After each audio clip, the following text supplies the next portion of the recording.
Today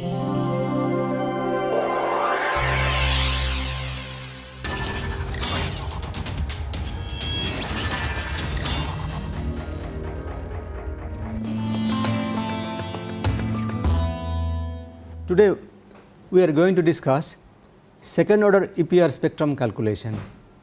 Earlier we saw how to calculate spectrum up to first order. Now why bother with second order calculation?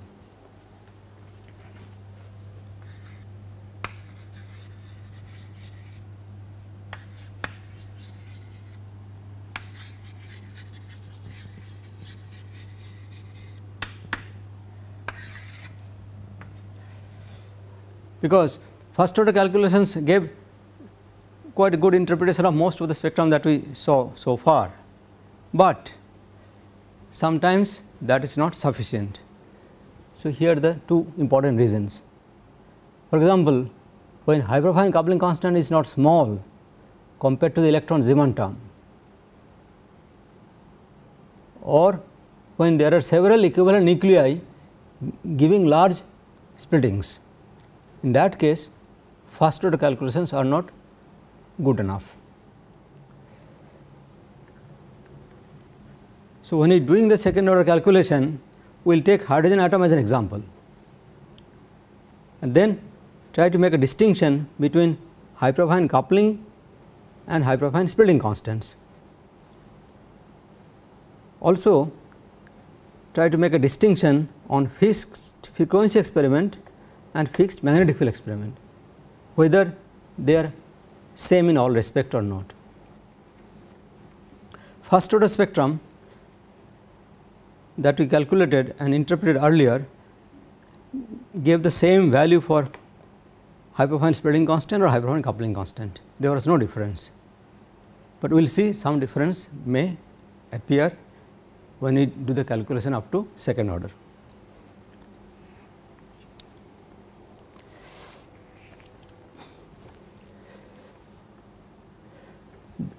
So, let us recapitulate our Hamiltonian for hydrogen atom.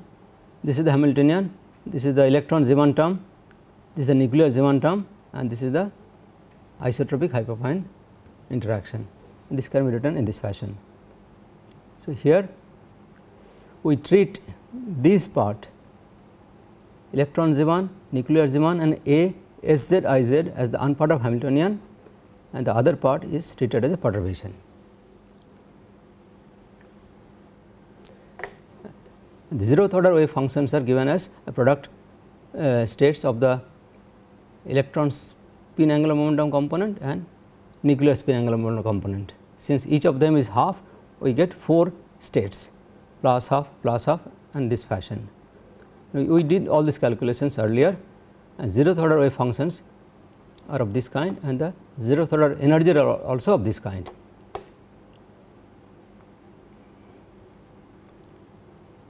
Then the first order calculation requires evaluation of integral of this kind. Here this is the perturbation and these are the unperturbed wave function.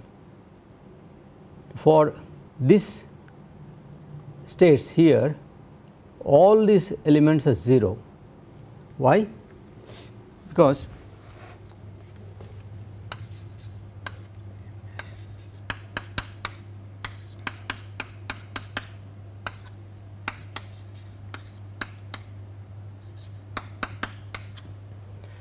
these are same for both of them. Now, when this acts on this one, it is going to decrease the value of Mi by 1 unit, and when this acts on this one, it is going to increase the value of Ms by 1 unit. So, effectively this will give something, let us say Ms Mi times Ms plus 1 Mi minus 1, and because they are different and they are orthogonal, so this will automatically give rise to 0. So, first order energy calculation is 0 for all the 4 states. So, these 4 states are also good wave functions up to first order, and energies are also good up to first order. To do the second order calculation, this is the expression for the second order correction to energy. Here the kth state, kth is one of the 4 states, this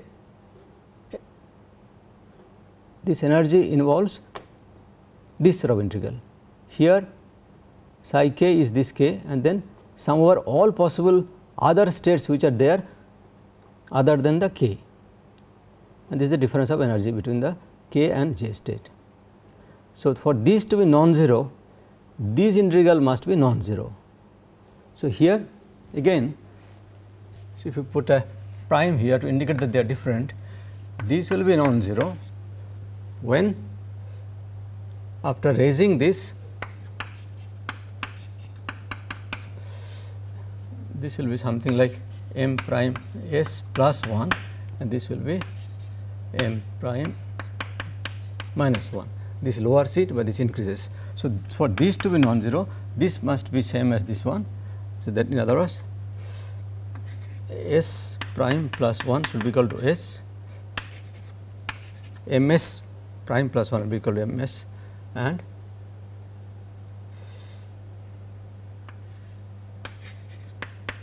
mi prime minus 1 should be equal to mi. These conditions must be satisfied for this integral to be non-zero, which is also written here.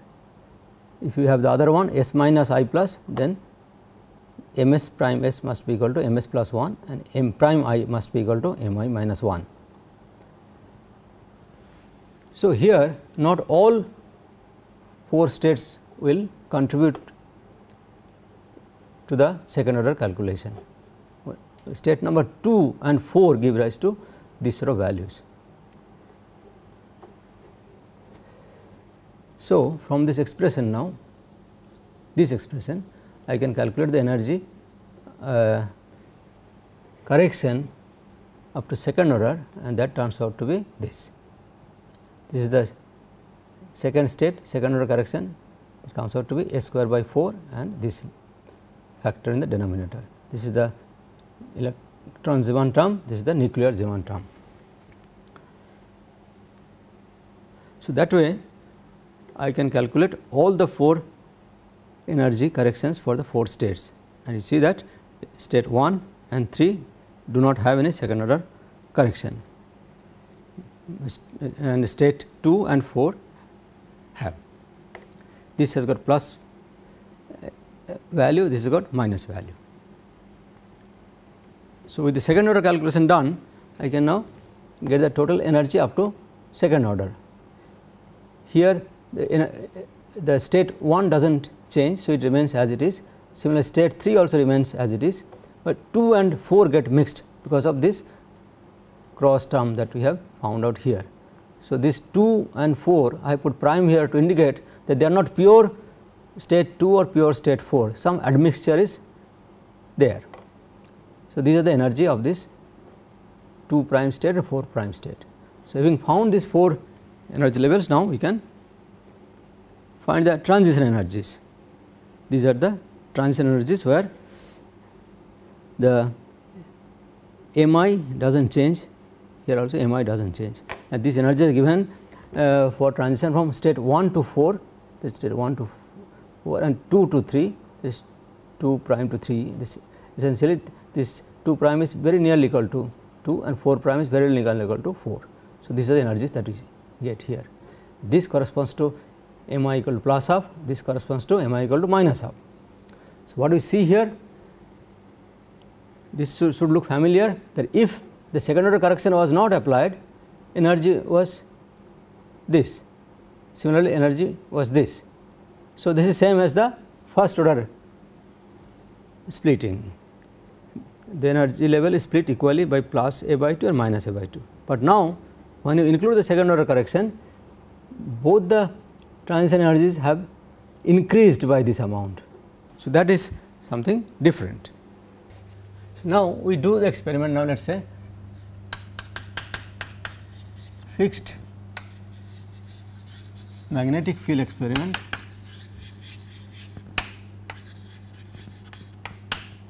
and afterwards we will see the fixed microwave frequency experiment.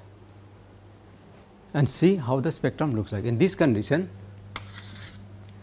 the magnetic field is kept fixed, then the frequency required to cause the transition for the first one, let us say this will be given as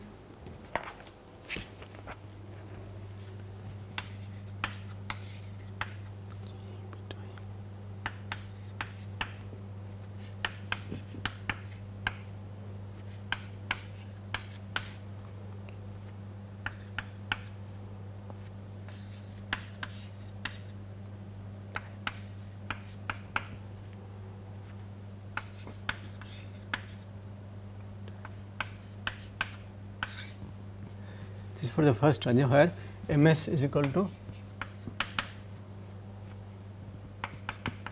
plus half, and second one similarly corresponds to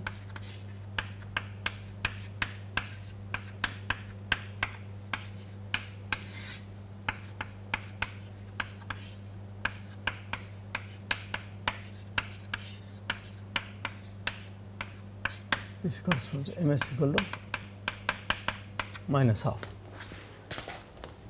So, the spectrum will look like something like this way. This B0 is kept constant.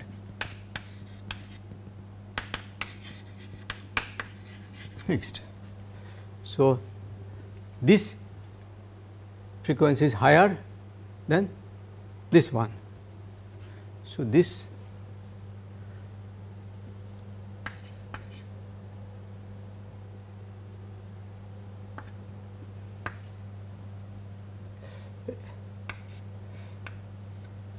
so energy is higher for this and lower for this one because it comes minus sign. So, to get the particular frequency now I divide this whole thing by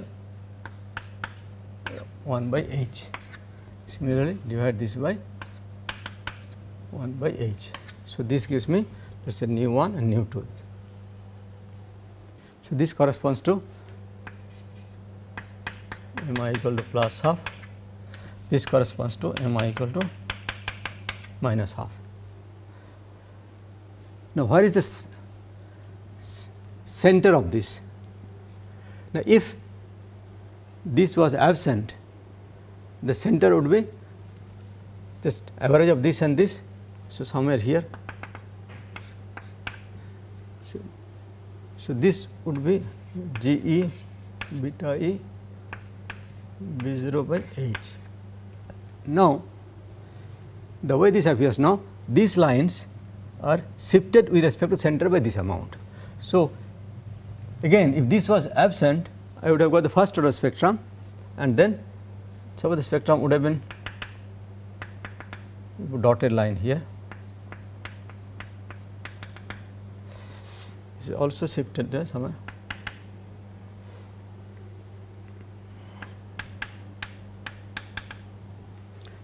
So, this way the spectrum would have appeared. Now, both the lines have shifted to the higher frequencies. So, the center of the spectrum has now moved towards higher side. So, the actual G value is here, but the way it appears, center of the spectrum now appears somewhere here now. So, this is the important outcome of this analysis, is that if one blindly looks at the middle of the spectrum and then calculates the G value for this magnetic field, then the answer will be wrong, because actual G value is here, both the lines have shifted up, and that can be understood from this sort of analysis. The next point is that the difference between this and this, if we take the way it appears, if we take difference between this and this, then this of course cancels. So, this gap is still equal to A, which is the hyperfine coupling constant.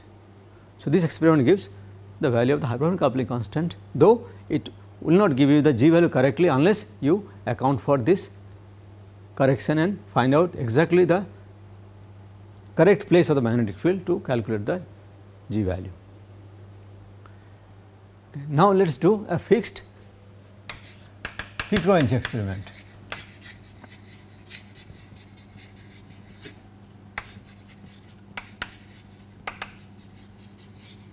let us say nu 0 is kept fixed.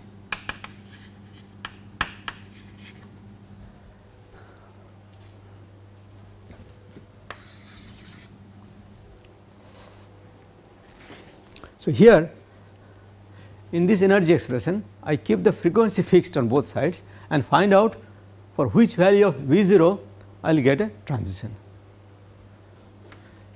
So, if nu 0 is the frequency which is kept fixed, then the energy is h nu 0 and that will be equal to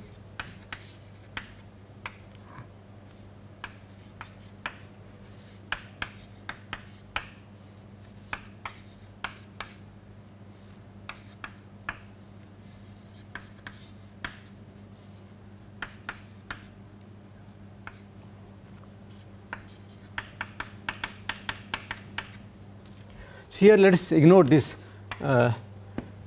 nuclear Zeeman term unnecessarily, because just making the equation looking ugly, but one could retain them if one requires it, though it is safe to ignore because this term is about 2000 times smaller than this one. So, unless one is interested in a very precise measurement, one might as well ignore this. Okay.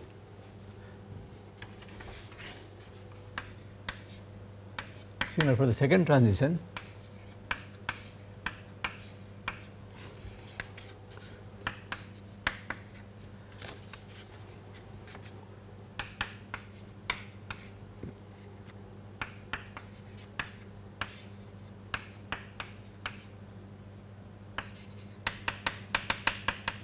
minus half.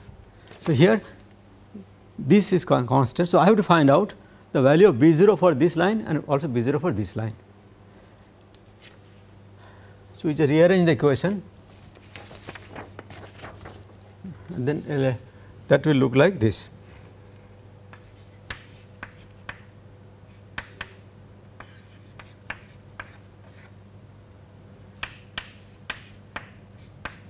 So, the only difference is here plus minus. So, I am combining these together to write one single equation.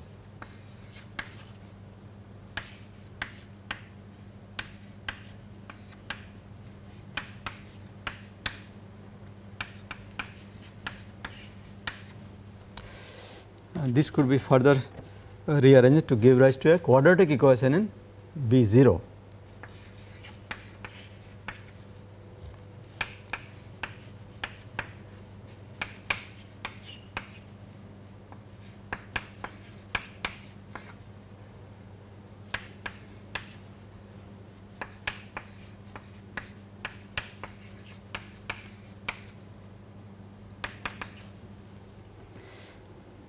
Here again the minus sign corresponds to mi equal to plus half and plus sign corresponds to mi equal to minus half. So, this is the quadratic equation in B 0. So, I can solve it and get the value of the magnetic field for a given value of nu 0. Now, of course, you know the quadratic equation gives two roots. Here only one of the roots will give physically meaningful value, realistic values. So, let me write that.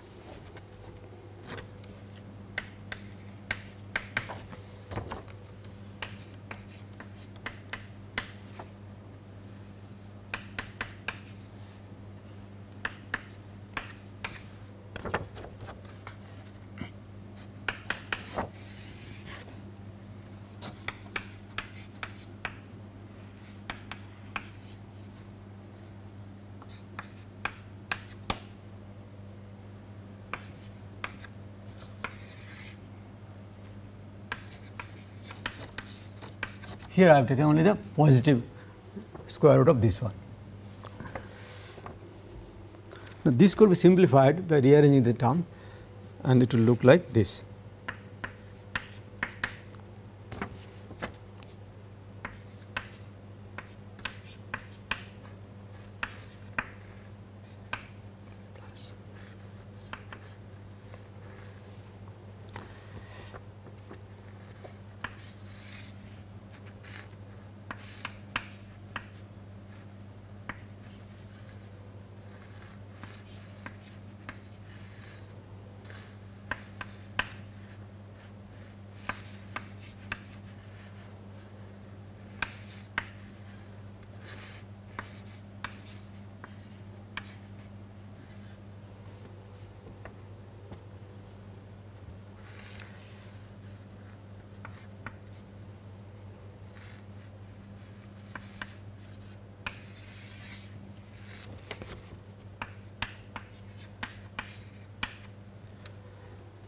So, this pair corresponds to one root, this corresponds to the other root of these two possible transitions that I can get.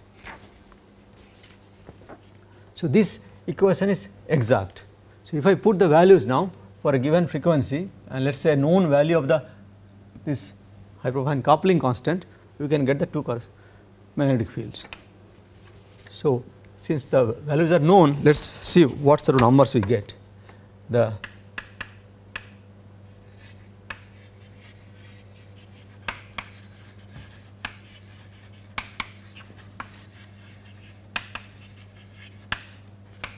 A in frequency unit is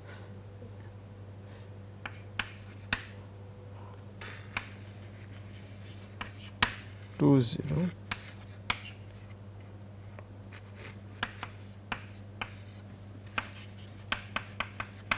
megahertz in frequency unit. So, in other words, A by H is the frequency of this hyperfine coupling constant. So, if we put a let us say some typical frequency for the EPR experiment of the X band, say 9.5 gigahertz, then you can calculate the corresponding magnetic field for the two transitions. If they turn out to be B0 lower line corresponds to 3.115.93 Gauss and B0 higher corresponds to 325.67 Gauss. So, we get a spectrum which in a sense similar to this, but let me draw it here now. This was done as a function of frequency. Now, the experiment as a function of magnetic field. So, I get a spectrum which looks like this. One is here. Now, this corresponds to mi equal to plus half, this corresponds to minus half.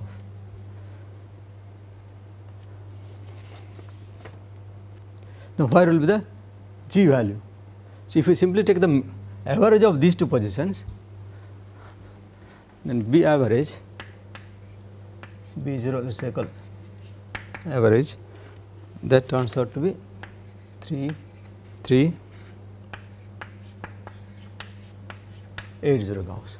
But this is, see, this is not the resonance position for the G value, because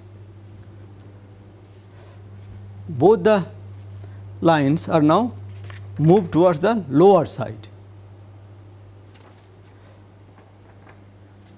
So, here knowing that, okay, for this I forgot to mention the G value for this is given as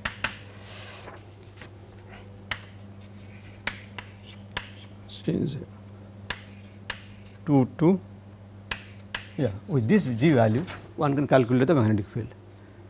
So, that G value will correspond to this magnetic field, which is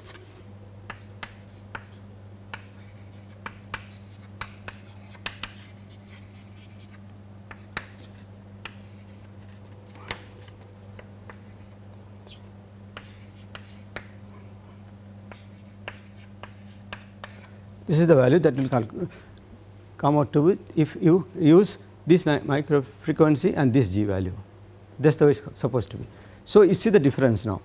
The average value is lower than the place for at which I must calculate the G value. So, here in other words, here the lines are shifted towards the higher frequency.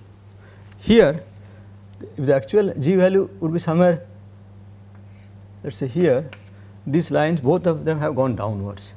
So, if I take the average value of this, average may be here,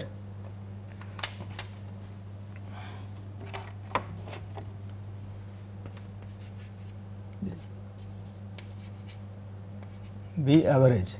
So, if you calculate the G value at this, at the center of this thing, I will again get a higher G value. The true G value is somewhere here, both the lines got shifted downwards.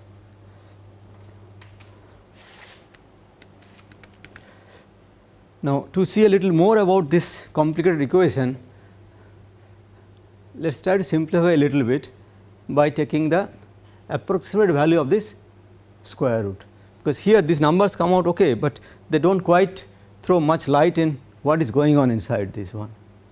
So, just simplify it such that we understand at least qualitatively what we are saying here is correct.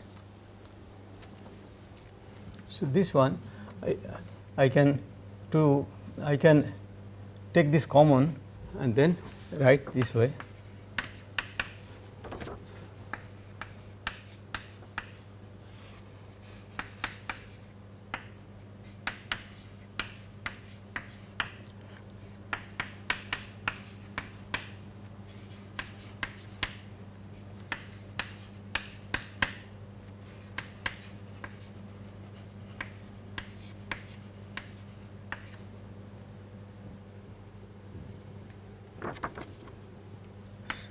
Square root here. So, then as the approximation of the square root, I can write it in this fashion. So, there the bottom is 4 G E B E. So,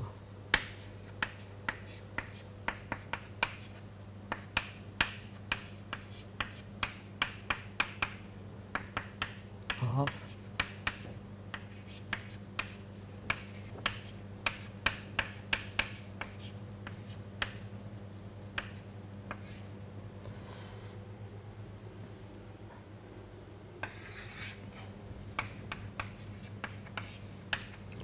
and further simplification can give rise to this expression which I am writing straight away.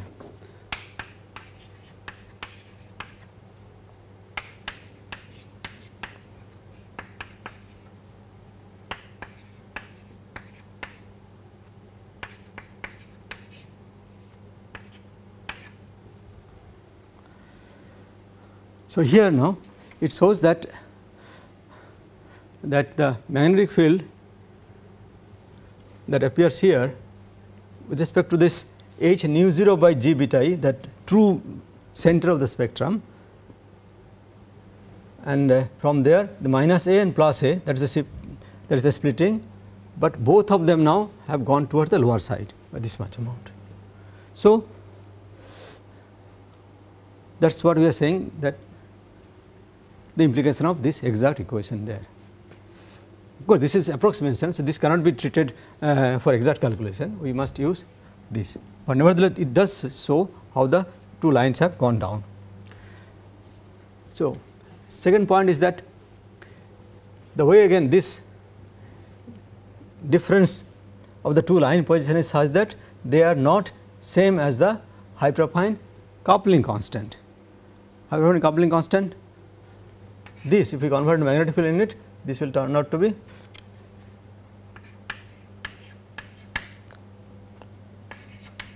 H6 Gauss. Now, here if you take the difference of these two, that difference turned out to be, let me write side by side, the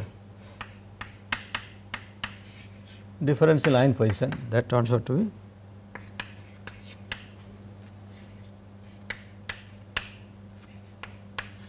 (7.4 Gauss). So, this is the observed splitting in the spectrum given by this experiment when you do the Iper experiment here. And this is the intrinsically the splitting because of the hyperaffine interaction is 506 Gauss. What you see here is 509 Gauss. So, this is where one makes the distinction between electron nuclear hyperaffine coupling, that is the strength of interaction in energy unit either right here or this one, and this is the electron nuclear hyperaffine splitting constant. This one can convert this also frequency unit, but this is a measured quantity that appears in the spectrum in the form of splitting of lines. So, one must really mention what it is that one is reporting. In the first order spectrum, these two things do not make any difference, they are the same, but once we apply second order correction, this difference is possible and one can see that here it is definitely measurable quantity. This is the second important consequence of the second order calculation. First important consequence was that the G value will be absolutely wrong if you simply blindly take the center of the spectrum to be the correct place for calculating the G value. The second one is this. Now, this hydrogen atom, this case is very special because this coupling constant is really large, and that is not very surprising because for hydrogen atom the electron is actually in 1s orbital, and that is the also the main and the principal requirement for forming contact interaction. So, this interaction is very strong and you get such large splitting. Most of the EPR signal or organic molecules and typical hypertonic coupling constant that one sees, usually this is not of much significant importance. So, one tends to ignore this, but there are cases other than hydrogen atom where this can become important. One is that there could be more than one nuclei coupled to the electron, and each of them contributes to hypertonic coupling constant such that overall the effect is large. So, if I have a set of equivalent nuclei, they are coupled together simultaneously to the electron, and then second order corrections might be necessary. So, here is an example. This EPR spectrum of the CF3 radical. So, fluorine has nuclear spin of half. So, one will expect that this 3 equivalent fluorine should give a spectrum of this 1:3:3:1, but what it gives is this, that this what was supposed to be the intensity 3 is now split into 2 lines. One is intensity of unit 1, this is 2, 1 and 2. So, this line is split. Here also the splitting constant is reasonably large. So, to understand that, let us take a simpler radical system, something like RH2 radical. So, 2 spin half system which are equivalent and coupling to the electron. So, here we will write the Hamiltonian again in this fashion, where we couple the first nuclear spin states to get a total nuclear angular momentum and its component, and then that will couple to the electron spin. That is the idea. So, here again for simplicity we ignore the nuclear Zeeman term without serious consequence, anyhow that is very small. So, the Hyperfine term will now look like A S Z J Z. J is the component of the total nuclear spin quantum number. So, when there are 2 nuclear spin, total J can be 1 or 0. So, these are the corresponding components 1, 0 minus 1, this is for 0. So, now we have 8 possible states, they are represented by the electron spin component and nuclear total angular momentum component J and Mj. So, that way we get 8 states plus half for electron and 1, 0 minus 1, 0 for the nuclear spin, and similarly again for minus half component of the electron I get another set of 4. Now, we follow a similar type of calculation that we have done for this hydrogen atom, exactly similar. So, first order energy calculation appears to be this, same for all the 8 levels. So, first order spectrum is obtained by following this selection rule, delta Mj is 0, delta M is plus minus 1, and this gives a spectrum in this fashion 1:2:1, what we of course expect for this type of radical.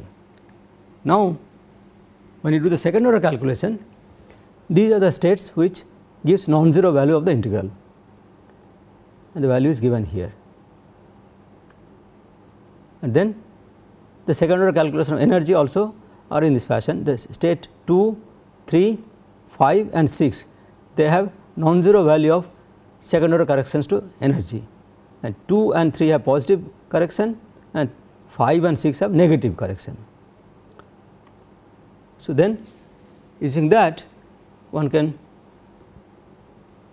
find out the position of the resonance magnetic field, and that is the way it will look like. So, here the first order spectrum gave 1:2:1 line position, and then if you apply the second order corrections using this set of energies, then these 3 lines will shift towards lower magnetic field, and this intensity 2 is split into 2, so of 1:1, and the spectrum will appear in this fashion. So, this of course depends on the value of the coupling constant and the magnetic field B0.